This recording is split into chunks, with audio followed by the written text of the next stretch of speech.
안녕하세요. 정대현입니다. 이번 시간에 학습할 내용은 발생 사건의 수치화에 관한 내용입니다. 자, 타이틀이 확률 변수입니다.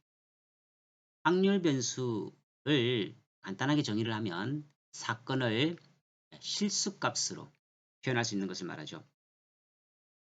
조금 더 구체적으로 말씀을 드리면 이 실험 결과인 표본 공간 오메가였죠. 그 표본 공간에 대해서 일정 규칙에 따라 실수값을 부여하는 함수를 뜻합니다.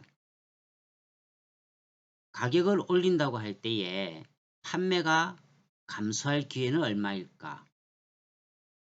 다르게 표현하면요. 판매 감소라고 하는 이 사건이 실제 얼마만큼 발생할 수 있는가의 문제이겠죠.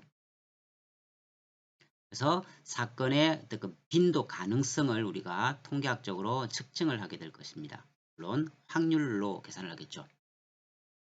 그럼 여기에서 이제 사건이라고 했을 때에 의사결정 모집단을 구성하는 사건인데요. 예를 들면은 판매가 감소, 불변 혹은 증가할 수 있는 이런 경우일 수가 있겠죠. 따라서 이러한 모든 것을요. 확률 변수로 우리가 정리를 해야 됩니다. 즉 표본 공간이라고 하는 그 어떤 실험으로 나타날 수 있는 그 모든 가능한 그러한 결과의 집합으로서 우리가 표현을 해 주어야 되겠죠.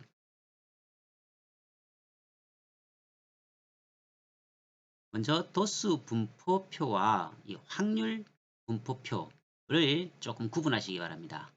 자, 우리가 살펴보았지만 도수 분포표라고 하면은 실험을 통하여 관찰할 수 있는 어떤 결과 전체의 그 목록표라고 할 수가 있을 겁니다.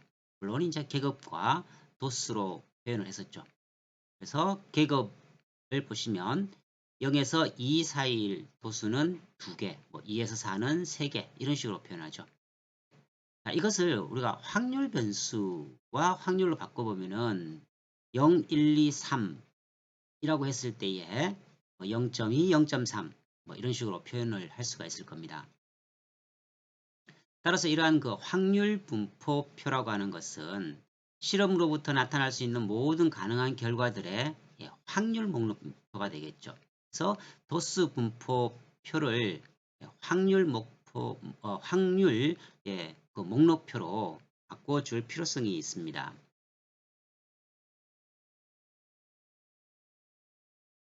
자, 이제 확률 변수에 관해서 구체적으로 살펴볼게요.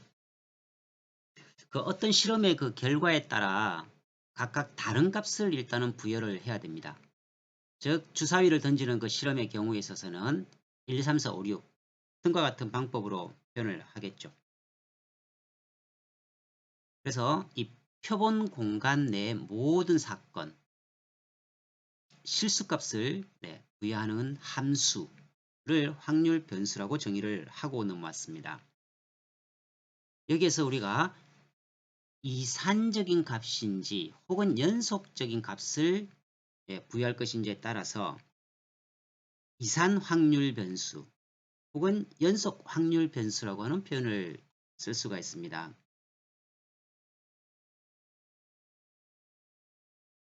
동전을 2회 던지는 경우 확률 변수를 설정하고 값을 부여해 보자.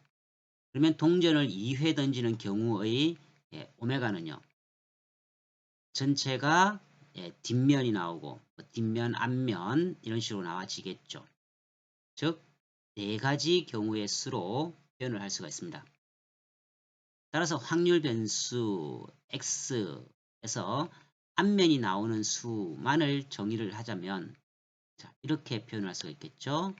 x tt 또는 th 그래서 이러한 경우의 수로 표현은 가능할 겁니다. 자, 이 개념을 조금 더 살펴보기 위해서요.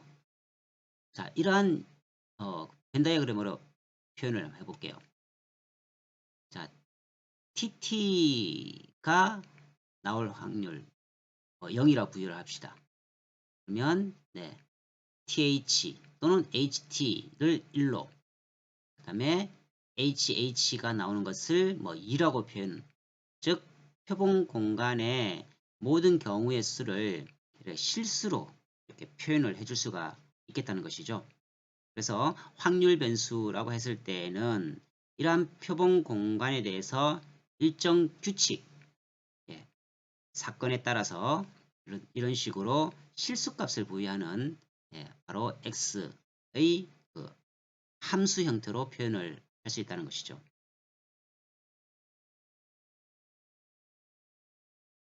따라서 이산 확률 변수와 연속 확률 변수로 구분을 할 수가 있다고 언급이 되었습니다. 자, 이산 확률 변수를 보시면 정수를 부여한다. 즉, 뭐 0, 1, 2, 3 등으로 셀 수 있는 값이어야 되며 통상적으로 유한한 값을 가지게 되겠죠. 물론 여기서 이제 우리가 포화성 확률 변수는, 예, 예외로서, 예, 뒤에서 나중에 엑셀 등을 통해서 한번 살펴보시겠습니다. 연속 확률 변수는 주어진 범위 내에서 임의의 실수값을, 예, 취한다라고 되어 있습니다. 그래서 이산 확률 변수가 셀 수 있는 수를 갖는 확률 변수를, 예, 우리가 의미를 했습니다만, 연속은요, 한 구간 혹은 여러 구간 내에서 측정해서 이 획득한 실수값으로, 예, 설정한 확률 변수를 연속 확률 변수라고 해서 조금 구분을 지을 필요성이 있습니다. 그래서 뭐 시간, 무게, 거리, 온도와 같은 측정치에 이 근거를 둔 실험 결과는 바로 연속 확률 변수로, 예, 설정을 해야 되겠죠. 예를 보시면 조금 이해가 되실 겁니다. 고객 5명과의 계약을 한다. 그러면 계약 고객 수를 0, 1, 2, 3, 4, 5 등과 같은 확률 변수로, 예, 표현을 할 수가 있을 겁니다. 주사위 던지기에서, 예, 뭐 앞면이라고 표현하는 게 낫겠네, 그죠? 예, 앞면이 나타나는 수, 뭐 1, 2, 3, 4, 5, 6 뭐 이런 식으로 표현을 할 수가 있겠죠. 1일 식당 운영 고객 수를 쭉 표현하는 방법. 그다음에 자동차 판매라고 하는 실험에 있어서 규칙을 뭐 구매 고객의 성별이라고 했을 때 남성을 뭐 0, 여성을 뭐 1 등과 같은 방법으로 우리가, 예, 척도를 활용해서 구분을 지을 수가 있겠습니다. 이 확률 분포는 결국은 이 확률 변수의 값에 따라서 확률이 어떻게 분포하는지를 보여주는 분포 형태이자 뭐 함수라고 표현을 할 수가 있겠죠.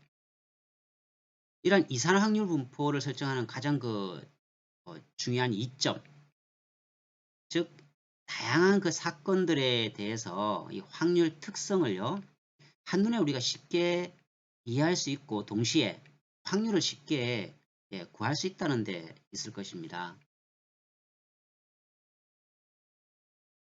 자, 다음은 연속 확률 변수 예죠. 버스 대기 시간, 승객이 10분 이상 기다릴 확률, 이런 식으로 표현을 하자는 거죠.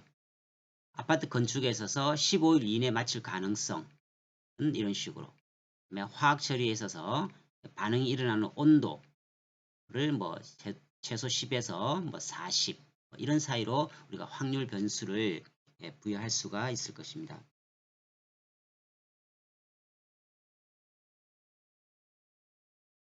자, 동전 2번 던지기 안면수에 주목을 해봅시다. 1회 던졌을 때, 예, TH로 했을 때에 2회를 던지면요, 역시 또 한번 TH가 나와지겠죠. 결과값은요, 이런 식으로 뭐 TT, TH, HT, HH 등으로 표현을 할 수가 있을 겁니다. 그래서 2회 던져서 나온 앞면의 수가, 네, 하나도 없죠, 그죠? 그래서 뭐 0, 1, 1, 2와 같은 방법으로, 네, 확률 변수 값으로 표현을 할 수가 있을 겁니다. 그때의 그 확률은 어떻습니까? 여기서 0.5, 역시 0.5, 그래서 0.25라고 하는 값을 구할 수 있겠죠. 마찬가지로요. 네, 0.5, 0.5를 해서 0.25 전체의 경우의 수를 다 합치면은 반드시 1이 되어야 되겠죠. 확률 분포 표를 따라서 동전 앞면의 수를 우리가 0, 1, 2라고 하는 값으로 부여를 했을 때에 확률 px는 0.25, 이 경우는 0.5, 0.25가 나올 수 있을 겁니다. 이것을 이제 그래프로 표현하면은 이런 방법도 쓸 수 있겠죠. 자, 이산 확률 분포를 조금 더 살펴보겠습니다. 모든 가능한 확률 변수와 해당하는 확률의 짝에 대한 목록표라고 되어 있습니다. 그래서 상호 배반이어야 된다. 즉 중첩이 발생해서는 안 되겠죠. 그리고 발생한 사건은 모두 포함해야 되며 따라서 확률 변수의 확률은 0과 1 사이여야 될 것입니다. 전체 시그마 값은요 1이어야 된다.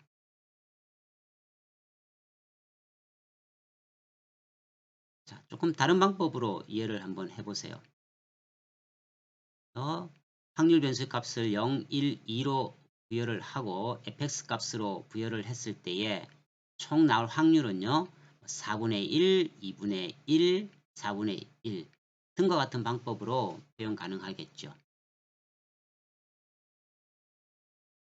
이산 확률 변수의 기대값이라고 하는 표현을 쓰고 있습니다. 자, 이 기대값은 우리가 EX로 표기를 하죠. expected의 약자를 쓰니까요. 그래서 확률 변수의 기대값, 결국은 우리가 이 평균이라고 볼 수 있는데요. 확률 변수의 그 중심적 위치에 대한 정보를 표현한다라고 할 수가 있겠습니다. 그래서 EX로 표기를 하고 확률 분포의 평균, 모든 가능한 값의 가정평균이라고 하는 표현을 쓰고 있으면서요. 평균의 개념이기 때문에 뮤라고 하는 표현을 썼죠. 그래서 뮤x는 EX 다르게 표현하면요. 바로 이 값들에 대한 시그마 값으로서 기대값을 표현해 볼 수가 있겠습니다.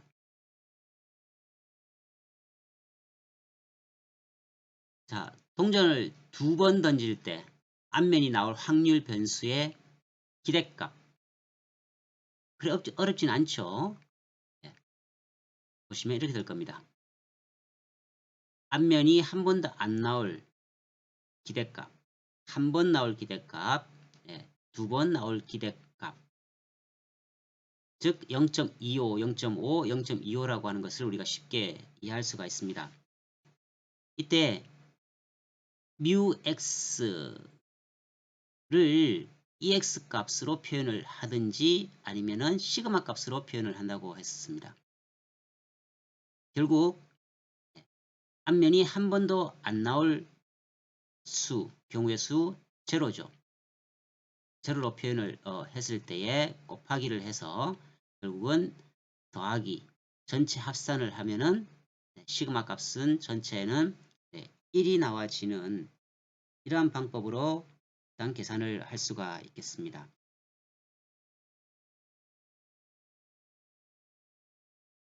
이산 분포의 기대값에 대한 마지막 정리를 한번 해보면요. 이 확률 변수의 값이 0이라고 하는 것의 의미는요. 결국 앞면이 나오지 않을 경우의 사건이죠. 따라서 뒷면만 나오는 사건 TT의 그 확률을 구하면 되는 것이겠죠. 따라서 결국은 4분의 1이 될 것입니다. 그리고 확률 변수의 값이 1이라고 하는 의미는요. 앞면이 한 번 나오는 경우의 사건을 우리가 정의를 했었습니다. 따라서 이 실수 공간 1로 부여를 한 경우는 결국은 2분의 1이 나와질 겁니다. 마찬가지겠죠. 그죠? 확률 변수가 2라고 하는 것은 앞면이 2번 나오는 경우에 그 사건을 의미하기 때문에 한 번의 경우 수밖에 없기 때문에 결국은 4분의 1의 확률을 가지게 될 것입니다. 결국 전체 시그마 값은 1로서 기대값으로 표현을 하면은 이와 같은 방법으로 표현을 할 수가 있을 겁니다. 이러한 의사결정에서 그러면 이런 기대값을 어떻게 활용할 것인가? 기업의 목표인 어떤 그 수익을 계산할 수가 있어야 되겠죠. 반대로 표현하면요, 손실을 계산할 수 있는 이러한 방법일 겁니다. 자, 기대값과 분산의 상호 비교를 한번 해보겠습니다. 기대값은 우리가 μ로서 ex로 표현을 했었고요. 이제 분산의 개념을 적용을 해볼게요. 분산이라고 하는 것은 표준 편차의 제곱승 값이었습니다. 즉 평균으로부터 흩어져 있는 정도를 제곱승, 즉 양수화시킨 값이 되는 것이었죠. 따라서 분산 시그마 제곱값을 보시면 역시 이 x에 대한 분산의 값은 결국 구하고자 하는 x의 측정치에서요. 이 바로 기대값이죠. 기대값을 뺀 것의 제곱승의 확률 값을 계산해 주는 방식으로 분산을 구해볼 수가 있습니다. 이 확률 변수의 이 평균인 기대값과 동시에 이제 분산의 정도, 즉 산포도에 대한 특성이죠. 이것을 우리가 명확하게 이해할 필요성이 있기 때문에 지금 본 내용을 다루고 있습니다. 이 관찰치와 평균의 그 편차를 이제 이런 식으로 x에서 μ를 뺀 방식이죠. x에서 μ를 뺀, 즉 관찰치와 평균의 그 편차, 즉 편차라고 하는 것은 확률 변수의 그 특정 값이 기대값, 즉 평균 μ로부터 얼마나 떨어져 있는가를 측정해 주는 것이 되는 것이죠. 물론 이 편차의 단순 합은 여러분들이 엑셀을 통해서 보셨겠지만 0이 돼버립니다. 그죠? 0이 되기 때문에 편차의 제곱합을 활용하여 이제 분산을 구하는 작업이 필요했던 것이죠. 그래서 이 확률 변수의 어떤 그 편차 제곱, 이 가중치의 합이 결국은 분산이 된다라고 하는 것을 이해를 좀 하시면 좋겠습니다. 굳이 이제 우리가 수식으로 표현을 하면은 이와 같은 방법으로 표현을 할 수가 있겠죠. 확률 분포의 종류를 큰 윤곽을 한번 잡아보세요.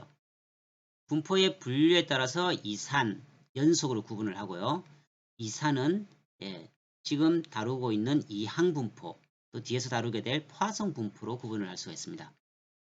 그다음에 연속 분포의 대표적인 이제 정규 분포를 우리가 상세히 살펴보게 될 겁니다.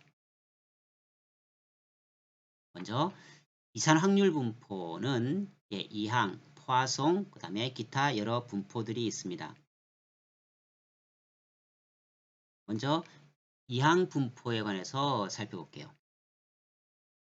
자, 널리 알려져 있는 이산 분포의 형태를 띠고 대표적인 베르누이 시행의 반복 시행을 통해서 구해볼 수가 있습니다. 여기서 베르누이 시행의 특성이라고 하면 두 개의 가능한 결과만 나타난다. 있죠? 그 다음에 나타날 확률은 시행과 무관하게 일정하다라고 하는 전제가 있고요. 각 시행은 통계적으로 상호 독립적이어야 됩니다.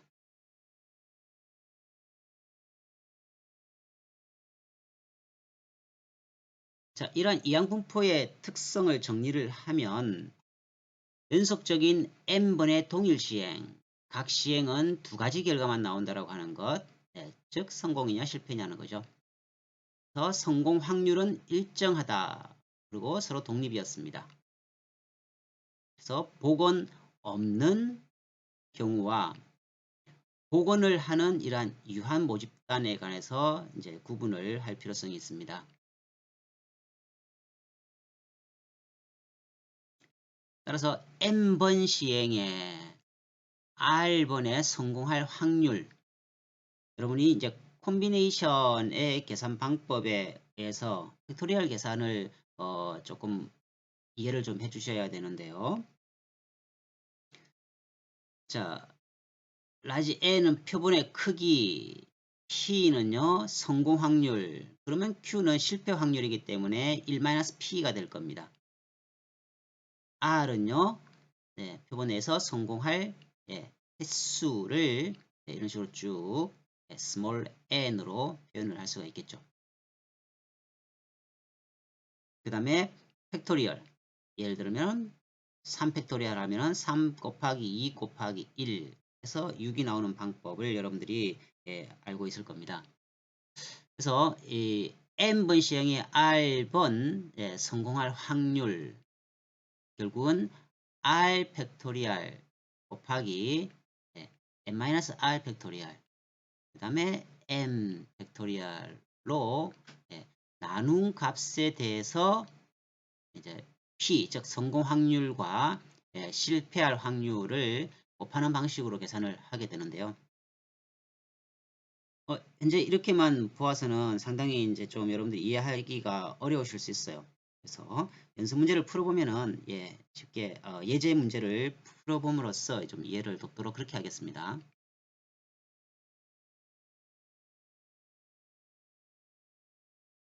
자, 동전 3회 던지는 시행이죠.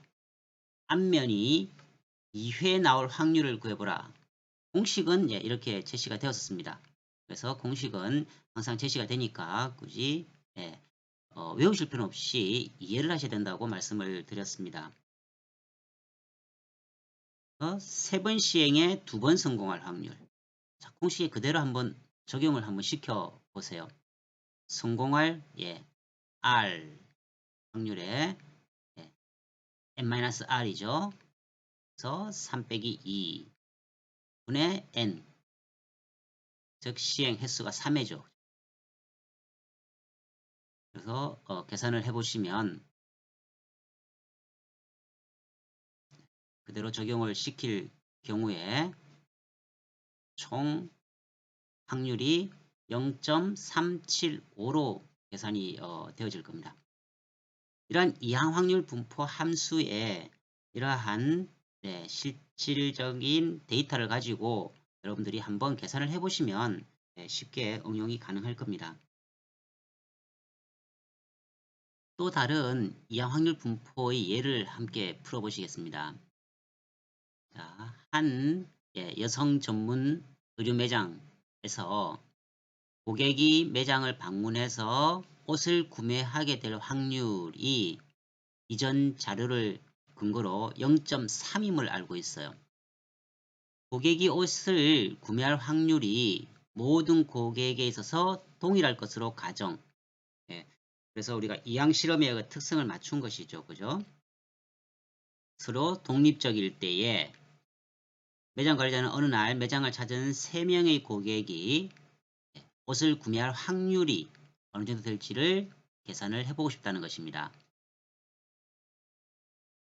그러면 N은 3, P는 0.3, Q는 0.7이 될 것이고요. 그래서 R은 즉 구매할 고객의 수를 0, 1, 2, 3으로 분류 가능할 겁니다. 따라서 구매할 고객의 수에 따른 확률은 자, n번 시행에 r번 성공할 확률, 즉 이항 확률 분포에 따른 계산식을 활용해야 되겠죠. 먼저 전혀 구매하지 않을 확률 P0가 될 것입니다.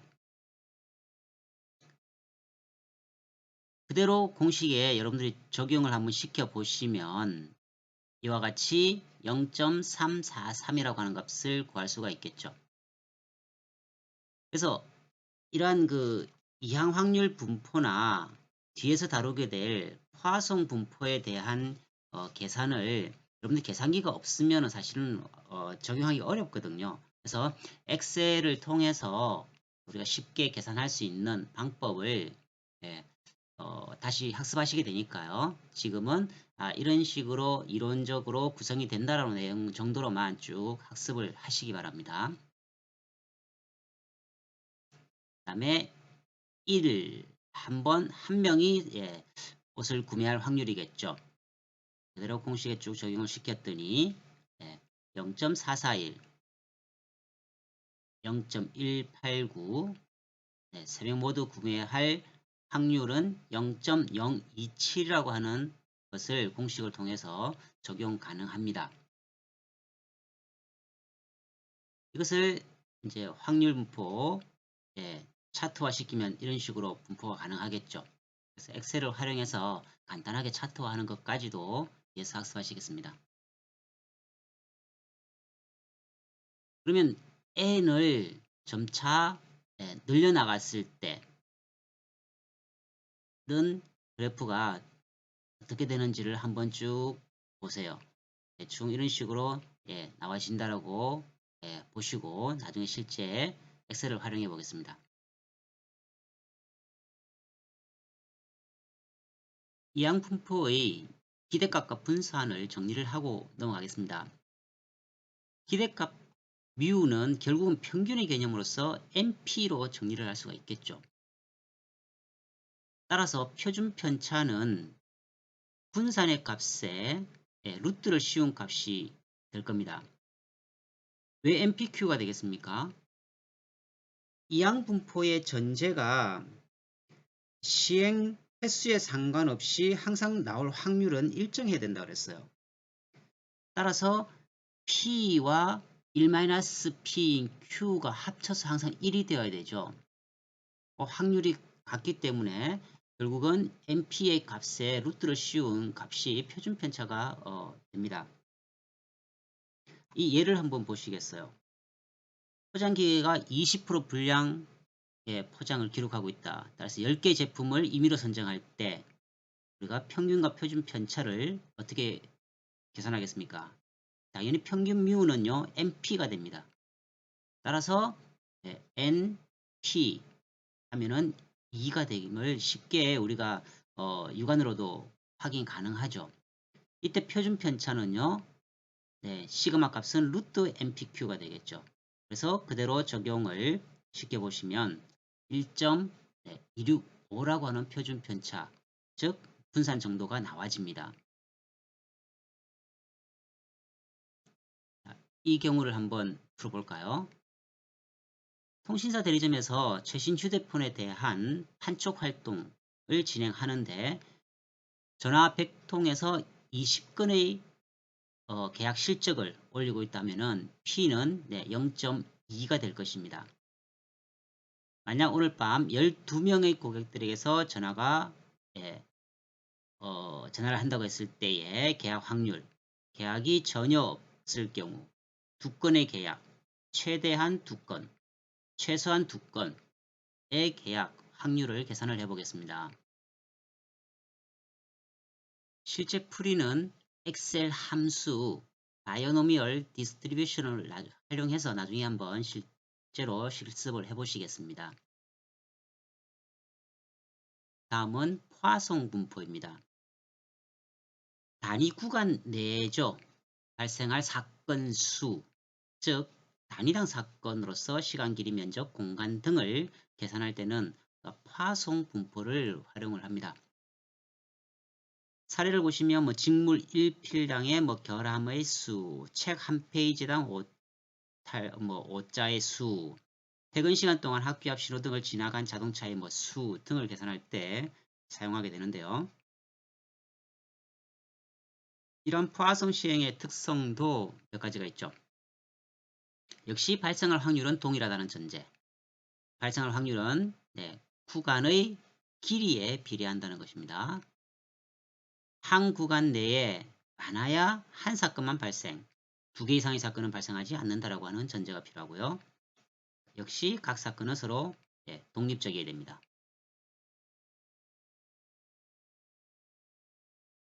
포화성 확률 분포 함수의 공식은 이렇게 적용이 가능합니다. 여기에서 우리가 E라고 하는 자연상수의 개념도 이해를 하셔야 되지만 엑셀을 통해서 나중에 실제 실습을 해보시겠습니다. 다만 중요하게 이제 여러분들이 알고 있어야 되는 개념은 이항분포의 포화성 근사의 개념입니다. 자, 다음 사항이 충족될 때라 되어 있죠. 대표번호로서 n이 20 이상, 그 다음에 아주 작은 확률 p 값이 0.05 이하로 되어 있습니다. 이 포화성 계산식이 더 쉽다고 되어 있습니다만 엑셀을 적용하면은 우리가 쉽게 구할 수는 있겠습니다. 다만 확률 변수 x가 이항 확률 변수라고 하더라도 이 성공 확률 p가 즉 0에 가까운 값이면은 결국 포화성 분포로 근사하여 처리하여도 문제가 되지 않는다라고 하는 것이 바로 이항 분포의 포화성 근사 개념이라고 하는 것만 꼭 기억을 하시기 바랍니다.